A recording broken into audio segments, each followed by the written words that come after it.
مسعود صاحب، 27 سال کے بعد ایک بڑی کانفرنس ہوئی پاکستان میں اور ملٹی لیٹرل انگیجمنٹس بھی ہوئیں.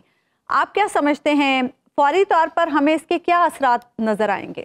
فوری طور پر یہ ہے کہ پاکستان کے بارے میں مجموعی طور پر بہت ہی مثبت تاثر گیا ہے بین الاقوامی برادری میں، خطے میں بھی جہاں جہاں سے یہ وزرائے اعظم آئے تھے ان کے ملکوں میں، اور بلکہ دنیا بھر میں. میں نے دیکھا ہے کہ واشنگٹن، فرانس میں پیرس، جرمنی، لندن، ہر جگہ پہ جو ہے تبصرے ہوئے ہیں. ان میں سے سارے تبصرے جو ہیں وہ مثبت نہیں تھے، لیکن ایک بات ہے کہ ایک آگہی ہوئی ہے کہ پاکستان جو ہے وہ اس قسم کی کانفرنس کی میزبانی کر رہا ہے، بڑے عرصے کے بعد کر رہا ہے، اور اس کے بعد اس کی علامتی اہمیت بہت زیادہ ہے. تو میں سمجھتا ہوں فوری فائدہ تو یہی ہے کہ پاکستان نے اتنی بڑی کانفرنس کی سربراہی کی. اسلام آباد پورے کا پورا بہت ہی خوبصورت لگ رہا تھا، اور جو میرا خیال ہے کہ سارے کے سارے مہمان بہت خوش گئے ہوں گے. پاکستان نے ان کو مکمل تحفظ دیا کیونکہ سیکیورٹی کے بارے میں کچھ خدشات تھے، وہ خدشات جو تھے وہ دور کیے گئے. اور اس کے بعد جو پاکستان کے اپنے حکومتی ادارے ہیں انہوں نے اپنے تعاون اور اشتراک سے پروٹوکول کے اعتبار سے اور مانوی اعتبار سے بھی اس کانفرنس کو کامیاب کیا. خان صاحب یہ بتائیے گا کہ جو بھارت کے وزیر خارجہ نے تقریر کی، آپ اس میں کیا دیکھتے ہیں؟ کیا اس میں ہمارے لیے، پاکستان کے لیے کچھ برف پگھلتی دکھائی دیتی ہے ان دونوں ملکوں کے درمیان؟ برف تو تب پگھلے گی جب دونوں ملک آمادہ ہوں گے، اور اب تک ہندوستان آمادہ نہیں ہے مذاکرات کے لیے یا رابطوں کے لیے. اور حالانکہ جو ہے پاکستان کے اوپر بہت ظلم ہوا ہے، وہ دہشت گردی کے حوالے سے ہو یا جو مقبوضہ جموں و کشمیر میں لوگوں کے حقوق کچلے گئے تھے اور ان کے جو بین الاقوامی حقوق تھے ان کو پامال کیا گیا تھا. تو لیکن اس کے باوجود پاکستان جو ہے کوئی نہ کوئی اشارہ دیتا رہا ہے کہ ہم مذاکرات کے لیے تیار ہیں. تو ہندوستان جو ہے ایک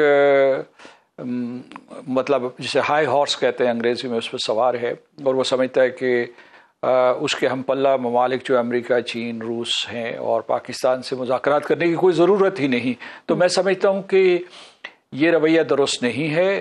اس مرتبہ نسبتاً میں یہ کہوں گا کہ جے شنکر کا لب و لہجہ مثبت تھا، اور اس میں ویسے تو دو طرفہ مذاکرات کے سلسلے میں کوئی اشارہ ہمیں نہیں ملا، بلکہ وہ آنے سے پہلے کہہ گئے تھے کہ وہاں دلی میں انہوں نے کہا کہ وہ دو طرفہ مذاکرات یا معاملات نہیں چھیڑیں گے یہاں.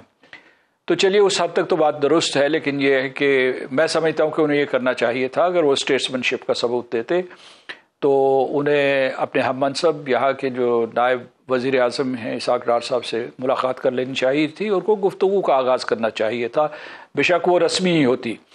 تو مجموعی طور پر جو ہے میرا خیال ہے کہ اس میں وہ صورتحال پیدا نہیں ہوئی، ویسی تلخیاں پیدا نہیں ہوتی جو عام طور پر پاکستان اور ہندوستان کے وزرائے خارجہ کے درمیان یا وزرائے اعظم کے درمیان ہو جاتی ہے.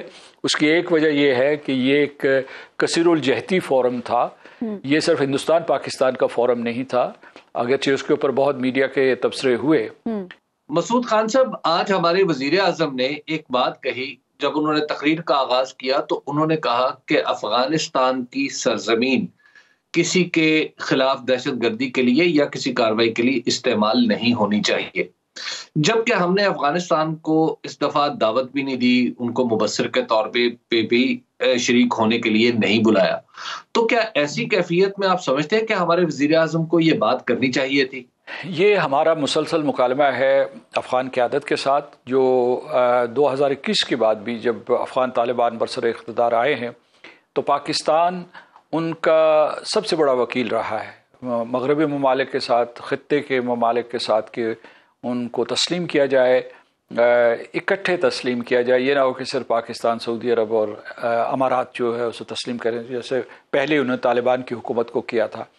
اس کے بعد جو ہے پاکستان اقوام متحدہ ہو یا دوسری جگہیں ہوں، وہاں مسلسل یہ کہتا رہا ہے کہ ان کی ہیومینیٹیرین مدد کی جائے جو کسی طریقے سے، اور پاکستان کی کوششوں کی وجہ سے وہ ہیومینیٹیرین مدد یہاں پہنچ رہی ہے.